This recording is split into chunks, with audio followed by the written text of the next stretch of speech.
कलीम सिद्दीकी साहब को ATS द्वारा गिरफ्तार किया गया है कल रात। तो उन पर आरोप लगाए गए हैं कि वो बाहर से उनको फंड मिलता था और वो लोगों का धर्मांतरण कराते थे और तरह तरह की बेबुनियाद इल्ज़ामात लगाए जा रहे हैं। तो मैं ये कहना चाहती हूँ सरकार से, उत्तर प्रदेश सरकार से, मुजफ्फरनगर शामली के रहने वाले कलीम सिद्दीकी, मौलाना कलीम सिद्दीकी साहब के ऊपर जो आप आरोप लगा रहे हैं तो ये बेबुनियाद है। इस तरह से परमानेंट मुसलमानों को फंसाया जा रहा है, उनको साजिशों का शिकार बनाया जा रहा है। इस तरह से आप लोग जो जुल्म कर रहे हैं मुसलमानों पर एक वोट के चक्कर में कि आपकी सरकार उत्तर प्रदेश में बन जाए, अगर आप मुसलमानों को सताते हैं, मुसलमानों को देशद्रोह साबित करते हैं, मुसलमानों को आतंकवादी साबित करते हैं, उनको इस तरह से उनके ऊपर गलत इल्ज़ाम लगाते हैं, तो इससे आपका कहीं ना कहीं वोट पक्का हो जाएगा।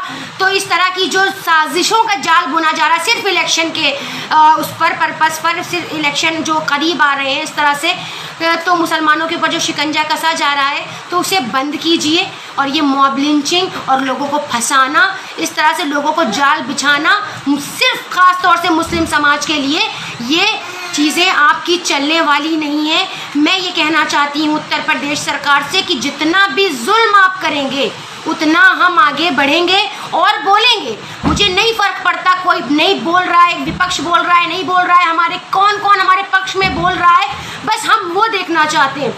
और अब की उत्तर प्रदेश की जनता भी आपको दिखाएगी, चाहे वो बीजेपी सरकार हो, चाहे वो कोई विपक्ष हो, जिसने जिसने आज मुस्लिम समाज के हक़ में आवाज़ उठाई है उसे बोला है हम मेरा जो वोट है और हर मुस्लिम का वोट है वो सिर्फ और सिर्फ उसी को जाएगा जो हमारे समाज के हक़ में बोलने के लिए खड़ा हुआ है।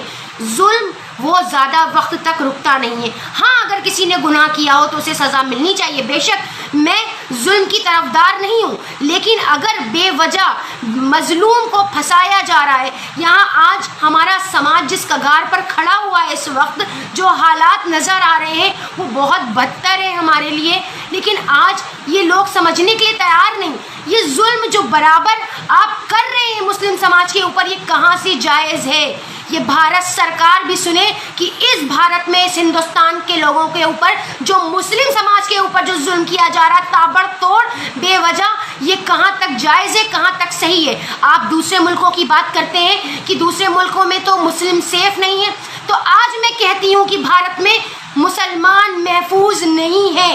ये भारत हम सबका भारत है, ये सिर्फ आपका भारत नहीं है, ये बीजेपी वालों का भारत नहीं है खाली, ये योगी जी मोदी जी का भारत नहीं है, ये APJ अब्दुल कलाम आज़ाद का भारत है, ये मौलाना अशफाकुल्ला खां का भारत है, ये जितने भी बड़े बड़े स्वतंत्रता सेनानी गुजरे हैं मुस्लिम समुदाय से, ये उनका भी भारत है। इस तरह से जो आप जुल्म और ज़्यादती कर रहे हैं ये बंद कीजिए, इसका मुंह तोड़ जवाब आपको ज़रूर मिलेगा और हम सब दिखा देंगे आपको कि हम क्या कर सकते हैं। जो ये जानबूझ के जो शिकंजा आप कस रहे हैं, जो आप लोगों ने ये मौलाना कलीम सिद्दीकी के ख़िलाफ़ जिस तरह से आपने साजिशों के जाल बुने हैं, इसे बंद कीजिए। और कोई भी किसी को भी ज़बरदस्ती मज़हब के नाम पर ज़बरदस्ती नहीं कर सकता। हमारे इस्लाम में जायज़ नहीं है, हमारी शरीयत नहीं कहती, हमारा इस्लाम नहीं कहता कि हम किसी को ज़बरदस्ती धर्मांतरण कराएं किसी का, या किसी को ज़बरदस्ती कलमा पढ़वाएं। लेकिन आपके क्या हो रहा है, जगह जगह लोगों को ज़बरदस्ती श्री राम कहलवाया जा रहा है, जय श्री राम के नारे लगाओ ये कहा जा रहा है। किस तरह की आप लेकर चलते, कौन सी कानून व्यवस्था लेकर चलते? आप अपने कानून बताएं, आप अपने लोगों पे कानून बताएं। क्या आज अभी तक उनको सज़ा मिली जिन्होंने कितनी बुरी बुरी बातें मुस्लिम समाज के लिए बोली, मोहम्मद सल्लल्लाहु अलैहि वसल्लम की शान में गुस्ताखी करी, उसको आपने सज़ा दी? आज आप किसको सज़ा दे रहे हैं? आज आप उन लोगों को सज़ा दे रहे हैं जिनका कोई कसूर ही नहीं है, जो बेकसूर है इस वक्त, इनोसेंट है इस वक्त, आप उनको सज़ा दे रहे हैं। सिर्फ आप इसलिए ये कर रहे हैं ताकि आपका हिंदुत्व एक हो जाए। ये जो हिंदू मुस्लिम की राजनीति है ना, ये बंद कीजिए, ये बंद कीजिए और हमारा इम्तिहान मत लीजिए। और अगर हमारा इम्तिहान लिया जाएगा तो हम बता देंगे कि हम क्या कर सकते हैं। तो हमें ज़बरदस्ती छेड़ना बंद कीजिए और हम आपसे डरने वाले नहीं, इसे हिंदुस्तान में रहते हैं और इस डंके की चोट पर कहते हैं कि आप हमारा कुछ बिगाड़ नहीं सकते और ना हमारे मुस्लिम समाज के लोगों का कुछ बिगाड़ सकते हैं। हम लड़ाई लड़ेंगे, हम कानूनी लड़ाई लड़ेंगे, हम अपने हर भाई के लिए कानूनी लड़ाई करेंगे। मुझे किसी धर्म से कोई दिक्कत नहीं, मैं हर धर्म, हर जाति, हर एक का सम्मान करती हूँ, मैं किसी में भेदभाव नहीं करती। लेकिन आज जो हमारे समाज के साथ भेदभाव किया जा रहा है वो कहाँ तक सही है?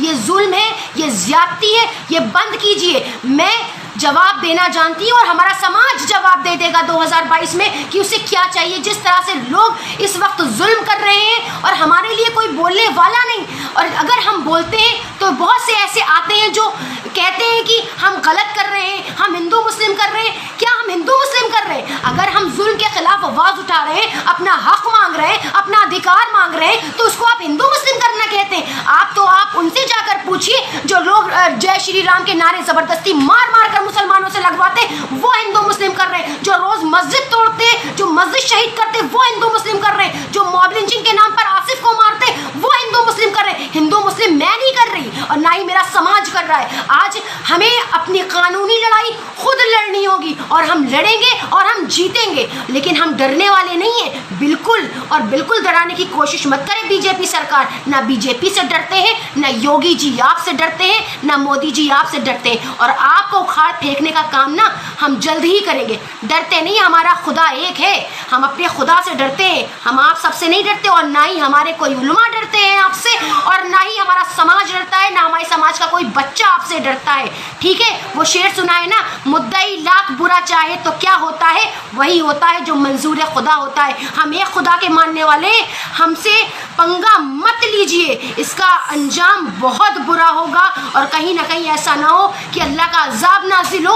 और इस तरह की हरकतें करना बंद कीजिए, जुल्म करना बंद कीजिए। और जालिम की हुकूमत ज़्यादा दिन तक नहीं रहती और हम लड़ेंगे और हम जीतेंगे और हम कानूनी लड़ाई लड़ेंगे। जिस तरह से आपने लोगों को, हमारे समाज के लोगों को जेलों के अंदर ठूस रखा है, उनकी लड़ाई हम लड़ेंगे और आगे बढ़ेंगे और दिखा देंगे कि आप कितने झूठे और लोगों को बरगलाने वाले, जनता को बरगलाने वाले, भारत को में फसाद फैलाने वाले आप लोग हैं। आप लोगों ने इस भारत के टुकड़े टुकड़े कर दिए। आज इस भारत को किस कगार पर लाकर खड़ा कर दिया। रोजगार आपको दिया नहीं जा रहा, शिक्षा आपको दी नहीं जा रही, स्वास्थ्य आपको दिया नहीं जा रहा, मेडिकल सुरक्षा आपको दी नहीं जा रही, अच्छी सड़कें आपसे दी नहीं जा रही। आप क्या दे रहे हैं लोगों को? हिंदू, मुस्लिम, मस्जिद, मंदिर, सिर्फ आपके पास एक मुद्दा है। इसके अलावा आप किसी चीज पर इलेक्शन लड़ना ही नहीं चाहते। ये झूठ मूठ की फूट डालकर ये कैसी राजनीति करना चाह रहे? क्यों आप मुसलमानों के पीछे पड़े? क्यों मुसलमानों को रात दिन देशद्रोही साबित करना चाह रहे? क्यों गलत लोगों के दिमाग में विचारधारा भर रहे हैं कि वो गलत है?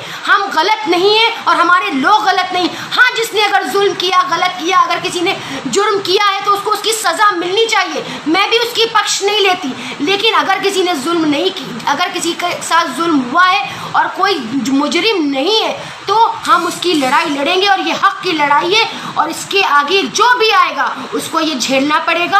और विपक्ष हो, मैं सबको बता देना चाहती हूँ, जो जो हमारे लिए बोलेगा, हमारे समाज के लिए आवाज़ उठाएगा, 2022 में हमारा वोट उसी को जाएगा।